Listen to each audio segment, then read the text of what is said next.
Competitor, আপনি বিবুর সমান অথবা বিবু থেকে আগায় যেতে হবে, কি করবেন?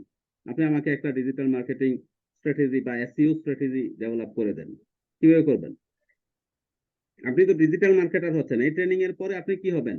নিজেকে দাবি করবেন যে আমি একজন ডিজিটাল মার্কেটিং এক্সপার্ট।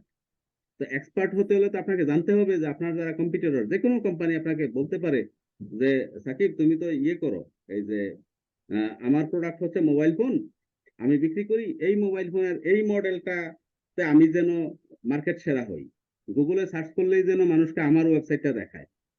বলে দাও কি করতে হবে। তো আপনি এসইও এক্সপার্ট হিসাবে আপনাকে জানতে হবে যে কি করলে আপনি যারা এক্সিস্টিং কম্পিটিটর আছে তাদেরকে জানতে পারবেন এবং তাদের কাছ থেকে আগে যেতে পারবেন, তাই না? আপনি তো তাদের পিছনে পড়ে থাকলে আপনাকে কেউ টাকা দিবে না, দিবে? জি আপনাকে না স্যার। আপনাকে কম্পিটিটর থেকে জানতে হবে যে আমার এই কিওয়ার্ডটার জন্য বা এই প্রোডাক্টের জন্য আমার কম্পিটিটর কারা। ধরেন আপনি মোবাইল ফোন বললেন, ফাইন। আপনি টিভি বললেন, ফাইন। আপনি স্মার্টফোন বলেন, ফাইন। আপনি ল্যাপটপ বলেন, আর যে কোনো প্রোডাক্ট, আপনি যেন সব প্রোডাক্টের উপরেই আপনার কম্পিটিটরদেরকে চিনতে পারেন। এজন্যই কিন্তু এই ক্লাসটা, তাই না? তো আমরা এখানে যেটা জি করতেছি, এটা হচ্ছে আমার এলইডি টিভি দিয়ে, LED TV price in Bangladesh এই কিওয়ার্ড দিয়ে আমার কম্পিটিটর কারা এটা আগে চিনতেছি। এই 10 জন হচ্ছে আমার কম্পিটিটর। এই যে এখানে 10টা লিস্ট আছে না, তারা কিন্তু সবাই জি স্যার। বাংলাদেশে আমার কম্পিটিটর। আমি যদি আবার ইউএসএ তে বলি তাহলে কম্পিটিটর লিস্ট কিন্তু চেঞ্জ হয়ে যাবে। কেন বলেন তো? স্যার ওই দেশে কোন কোন কোম্পানি মার্কেটিং করছে তাদের লিস্ট আসবে। হ্যাঁ, তাদের লিস্টটা লাগবে। তাদের লিস্টটা কিভাবে পাবো আমি? এর মধ্যে পার্থক্য কি? স্যার সার্চ দিতে হবে, যে কিওয়ার্ড দিয়ে আমরা সার্চ দিতেছি সেই কিওয়ার্ড দিয়ে সার্চ দিতে হবে। হ্যাঁ, কিভাবে সার্চ দিব? এই যে আমি বাংলাদেশটা বের করলাম, ইউএসএ এর মধ্যে পার্থক্য কি? পার্থক্য শুধু এই যে বাংলাদেশের জায়গায় আমি তখন এখানে লিখে দেবো ইউএস। United States. জি স্যার। এখানে লিখে দিব ইউনাইটেড স্টেটস দিয়ে আমি যখন, ও এখানে তো আবার ওই বাংলাদেশ আসবে না, তখন ইউনাইটেড স্টেটস আসবে, হ্যাঁ, জি স্যার, এখানে ইউনাইটেড ইউএসএ। স্টেটস। এটা যখন লিখে আমি এখানে সার্চ দিব, তাইলে আমি দেখতে পারবো ইন ইউএসএ দিয়ে না, ইউনাইটেড স্টেটস দিয়ে থাকতে পারে। আচ্ছা, এলইডি টিভি প্রাইস,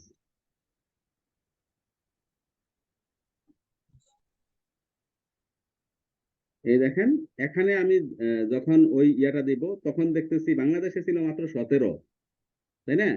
ইউএসএ তে হচ্ছে 41, মানে ইউএসএ কম্পিটিশন বেশি না কম? বেশি। বেশি। তাই ইউএসএ তে আমাকে 58টা ব্যাকলিং জেনারেট করতে হবে যদি আমি টপ 10-এ যেতে চাই।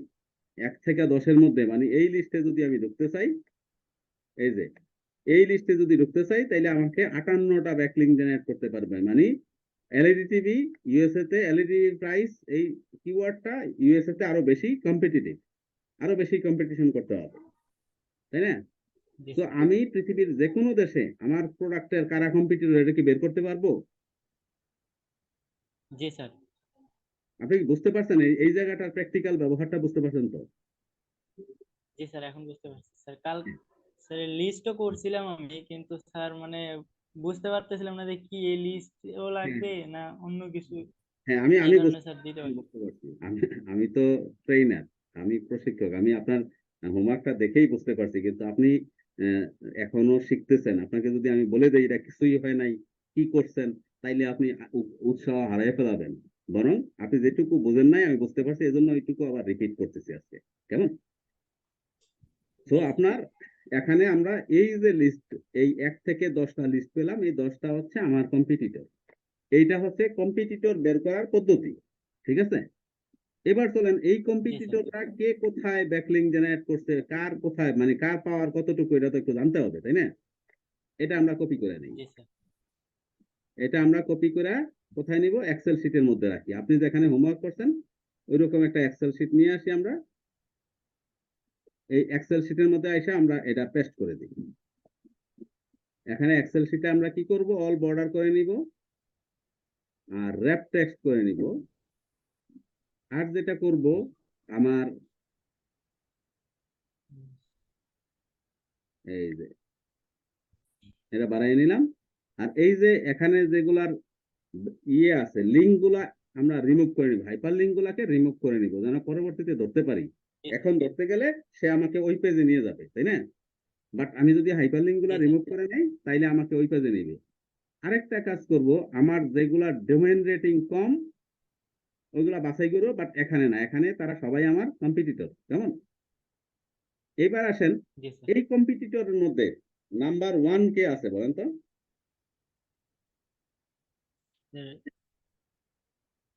LED TV online at best price in Bangladesh sir, এইটা আছে ডোমেইন রেটিং নাম্বার ওয়ান 76। আমার সিরিয়াল অনুযায়ী, এই যে এখানে আপনি এটা যদি না বোঝেন এখান থেকে দেখেন, এখানে বলেন আমার সবচেয়ে বড় কম্পিটিটর কে, মানে এখানে র্যাঙ্ক গুগলে 1 নম্বরে কে আছে?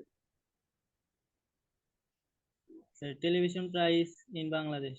হ্যাঁ, কিন্তু কাদের এটা, এটার কোম্পানির নাম কি? স্টারটেক ডট হ্যাঁ, কম বিডি টেলিভিশন। আপনি কি স্টারটেক পেয়েছিলেন না? স্টারটেক বাংলাদেশের এই ইলেকট্রিক্যাল ইলেকট্রনিক্স এর one of the biggest company. স্টারটেকের নাম শুনেন নাই আপনি? স্যার স্টারটেক শুনছি হচ্ছে, স্যার। হ্যাঁ, স্টারটেক হচ্ছে বাংলাদেশে ইলেকট্রিক্যাল ইলেকট্রনিক্স এবং গ্যাজেট আইটেম বিক্রি করে সবচেয়ে বড় কোম্পানি। এজন্যই সে বড় কোম্পানি কেন হয়েছে? কারণ সে ডিজিটাল মার্কেটিং এ কোটি কোটি টাকা ইনভেস্ট করছে। এজন্যই গুগলে কোনো আপনি যেই প্রোডাক্টের নামে লেখা সার্চ দিবেন দেখবেন আপনাকে স্টারটেকটা আগে দেখাবে। বুঝছেন? তো এই স্টারটেক হচ্ছে আমার সবচেয়ে বড় কম্পিটিটর। তো আমি প্রথমে যে স্টারটেকের এই যে স্টারটেক, তারপর সেকেন্ড কম্পিটিটরকে, দারাজ ডট কম। হ্যাঁ, দারাজ। দারাজ হচ্ছে একটা অনলাইন মার্কেট প্লেস, যেমন আমরা যেখান জি থেকে স্যার। প্রোডাক্ট অনলাইনে কিনতে পারি। Third, BD stall dot com. বেরিস্টল.com। Fourth, Walton BD dot com. হ্যাঁ, এই হচ্ছে আমার কম্পিটিটর। তাইলে আপনি সহজে বুঝলেন যে আপনাকে কোনো প্রোডাক্ট দিলে ওই প্রোডাক্টে আপনার কম্পিটিটর কারা হবে আপনি তাদেরকে আইডেন্টিফাই করতে পারবেন, তাই না? জি স্যার।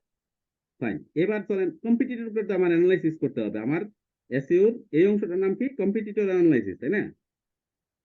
তো আমি জি স্যার। কম্পিটিটরদেরকে অ্যানালাইসিস করবো এবার। তো আমি আমার প্রথম কম্পিটিটরকে নিলাম, এই যে স্টারটেক, কপি করলাম। কপি করে আমি তাকে অ্যানালাইসিস করব এখন। আমি তো তাকে আইডেন্টিফাই করছি মাত্র যে আমার কম্পিটিটর সে, কিন্তু সে কেন কম্পিটিটর, কতটা কম্পিটিটর, এটা আমি তাকে দেখব। তাইলে কোথায় দেখব? আমি এই যে ব্যাকলিঙ্ক চেকারে যাব। এখন এখন হচ্ছে আমার কাজ হচ্ছে ব্যাকলিঙ্ক চেকার। এখানে জি স্যার। আইসা আমি তার ইয়াটা পেস্ট করে দিলাম, তার সাইটটা পেস্ট করে দিলাম, আর এখানে এক্সাক্ট ইউআরএল দিব, দিয়া চেক ব্যাকলিঙ্ক।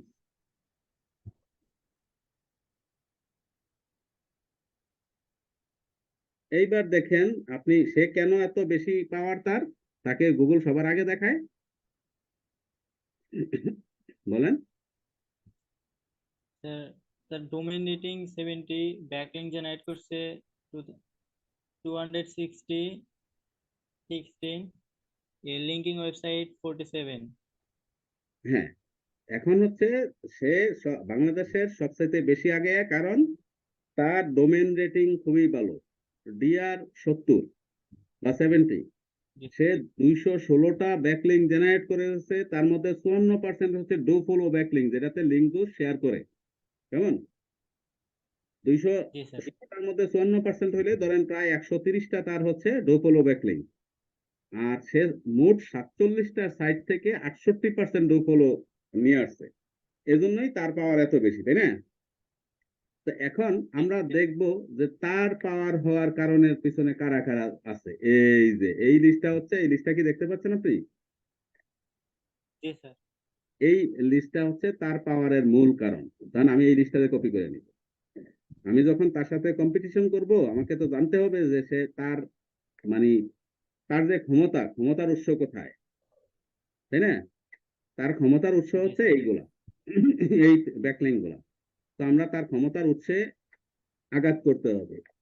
আঘাত করতে হবে অর্থ হচ্ছে আমি তার যে ক্ষমতা, ওই রকম ক্ষমতাধর আরেকটা সাইটে আমার নিজের ব্যাকলিং করতে হবে, অথবা এর সাইটে বেশি ক্ষমতাধর একটা সাইটে আমার ব্যাকলিং করতে হবে। তাইলেই আমি গুগলের চোখে তার সাইটে আগেই যাব। আগে যাব না? জি কারোর স্যার। সাথে যদি কম্পিটিশন করতে হয়, ধরেন আপনি এলাকায় আহ, কোনো একটা বিষয়ে আপনার কম্পিটিশন হচ্ছে একজন মানুষের সাথে, তাইলে আপনি প্রথম বুঝতে হবে যে সে আপনার সাথে যে ক্ষমতা দেখাচ্ছে কাঠ জোরে দেখাচ্ছে, মানে তার খুঁটির জোরটা কোথায়। তা আপনি দেখলেন যে জি সে হয়তো ওই এলাকায় ধরেন একজন কি বলবো রাজনৈতিক উদাহরণ যদি দেই, ধরেন সে ওই এলাকায় ছাত্রলীগ বা ছাত্রদল বা এইরকম এর সভাপতির সাথে পরিচিত, ভাই বেড়াদার একটু সম্পর্ক আছে, পরিচয় আছে, এজন্য সে ওই সভাপতির ক্ষমতা দেখাচ্ছে।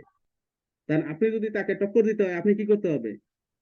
সে যদি ওয়ার্ড সভাপতি বা ইউনিয়ন সভাপতির সাথে সম্পর্ক করে আপনার সাথে জোর দেখায়, আপনার তখন কি করতে হবে? উপজেলা সভাপতির সাথে সম্পর্ক করতে হবে। ধরেন সে অথবা সে জি উপজেলা ছাত্রলীগের সভাপতির ক্ষমতায় আপনাকে ক্ষমতা দেখায়, আপনি জেলা ছাত্রলীগের সভাপতির সাথে সম্পর্ক করতে হবে, ছাত্র দলের জেলা শাখার সভাপতির। মানে সে যদি পুলিশের ওসির সাথে তার সম্পর্কের কারণে আপনার সাথে ক্ষমতা দেখায়, তাইলে আপনি পুলিশের এসপির সাথে সম্পর্ক ক্রিয়েট করতে হবে, তাইলে ওসি এমনি নিউট্রাল হয়ে যাবে, তাই না? জি এখানে এখানে বিষয়টাও তাই। আমরা এখানে কপি করে নিলাম, কপি করে নিয়ে আমরা প্রথম দেখব যে তার ক্ষমতার উৎস কি। এই যে স্টারটেক এত ক্ষমতা, তার এই ক্ষমতার উৎসটা কি, সেটা কপি করে পেস্ট করি। পেস্ট করে আমরা অল বর্ডার করে নিই, আবার র্যাপ টেক্সট করে নিলাম। আমরা র্যাপ টেক্সটে এটা একটু বড় করে করি, তাইলে আমাদের ধরতে সুবিধা হবে পরে। এবার দেখেন, এবার আবার খুব বেশি বড় হয়ে গেছে, এত বড় দরকার নেই।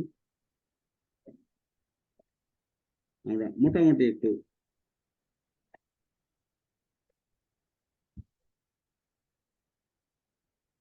এই হচ্ছে আমাদের। তো এটাতেও আমরা কি করব?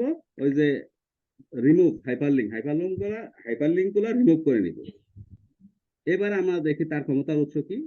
এই যে DR69, এই একটা সেটই তো তার অনেক দূর আগায় দিছে, bdshop.com। এটার মধ্যে তার একটা ব্যাকলিঙ্ক আছে স্টারটেক। এই যে স্টারটেকের একটা ব্যাকলিঙ্ক আছে bdshop.com এ। এই বিডি শপটা হয়তো এই ওয়েবসাইটের মালিকও স্টারটেক কোম্পানি নিজেরাই। তারপরে ধরেন এইটার 9, এই যেগুলা জিরো আছে বা 10-এর কম আছে, এগুলো আমরা বাদ দিয়ে দিলে পারি, এইগুলার ক্ষমতা ক্ষমতা না, বুঝছেন? এগুলো বাদ দিয়ে দিলাম।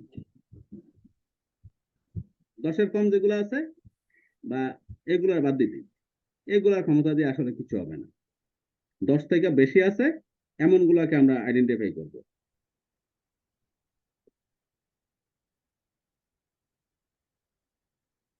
মানে ধরেন ক্ষমতা দেখায় কিন্তু গড়ে বাত নাই, এমন ক্ষমতার তো লাভ নাই, তাই না? তা আমরা যাদের পকেটে পয়সা আছে, মানে যাদের ক্ষমতাও দেখায় আবার পকেটেও পয়সা আছে, তাদেরকেই গণবো, বাকিদেরকে গণা দরকার নাই। এই ওদেরকে বাদ দিয়ে দিলাম। 10-এর নিচে যাদের, এই যে জিরো,